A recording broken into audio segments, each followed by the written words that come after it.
Hello. Today I'm going to be answering the question, list 3 types of malware and give a well-known example for each type and briefly describe them. So first, I want to talk about viruses, okay?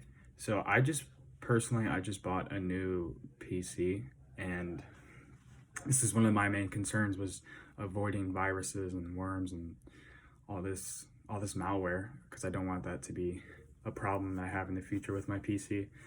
So I actually installed a program that can prevent these viruses and worms. And a big part of knowing what options to use and what program to buy is knowing which each. So the first type of malware that I'm going to be going over are viruses. So viruses are very common, and the first example is what would happen is you'd have a notification that would come up on your computer, suspicious malware or virus detected. And so what these viruses do is they might erase a bunch of your files, or they'll modify a bunch of your files on your computer. And it depends on the virus, but it can spread pretty quickly, and it can cause your computer not to be able to function. So viruses can potentially be dangerous towards your computer, but there are a bunch of programs that you can use to help protect your PC.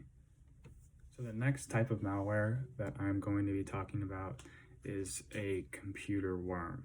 So worms and viruses, they're kind of tricky because they're pretty similar, except they're different in their own ways. And what makes a worm different from a virus is that instead of modifying your files or erasing your files, it's just going to replicate itself in order to spread to other computers. So it uses your computer to start, and then it'll spread and infect other computers along with you.